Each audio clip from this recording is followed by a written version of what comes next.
श्री शिवाय नमस्तुभ्यम। स्वागत है आपका शिव पुराण शरद संहिता द्वितीय खंड 7वें अध्याय में। संध्या की आत्मा होती।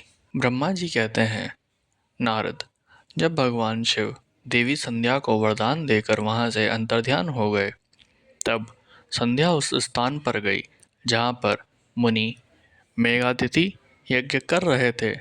उन्होंने अपने हृदय में तेजस्वी ब्रह्मचारी वशिष्ठ जी का स्मरण किया तथा उन्हीं को पति रूप में पाने की इच्छा लेकर संध्या महायज्ञ की प्रज्वलित अग्नि में कूद गई। अग्नि में उसका शरीर जलकर सूर्यमंडल में प्रवेश कर गया।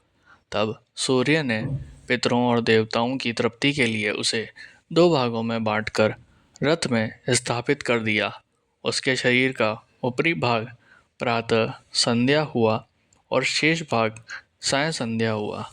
साय संध्या से पितरों की संतुष्टि मिलती है। सूर्योदय के पूर्व जब आकाश में लाली छाई होती है, अर्थात अरुणोदय होता है, उस समय देवताओं का पूजन करें। जिस समय लाल कमल के समान सूर्य अस्त होता है, अर्थात डूबता है, उस समय पितरों का पूजन करना चाहिए। भगवान शिव ने संध्या के प्राणों को दिव्य शरीर प्रदान कर दिया। जब मेघातिथि मुनि का यज्ञ समाप्त हुआ, तब उन्होंने एक कन्या को, जिसकी कांति सोने के समान थी, अग्नि में पड़े देखा।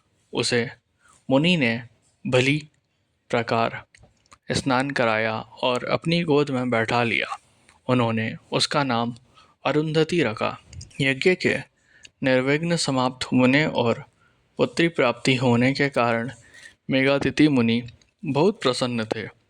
उन्होंने अरुंधति का पालन आश्रम में ही किया।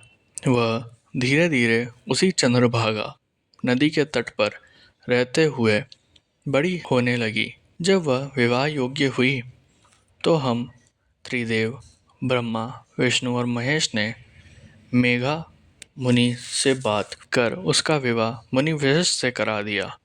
मुने मेघातिथि की पुत्री महासाध्वी अरुंधति अति पतिव्रता थी। वह मुनि वशिष्ठ को पति रूप में पाकर बहुत प्रसन्न थी। वह उनके साथ रमण करने लगी।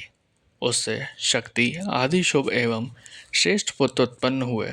हे नारद, इस प्रकार मैंने तुम्हें परम पवित्र देवी संध्या का चरित्र सुनाया है। यह समस्त अभिष्ट फलों को देने वाला है। ये परम पावन और दिव्य है। जो स्त्री पुरुष इस शुभ व्रत का पालन करते हैं, उनकी सभी कामनाएं पूरी होती है।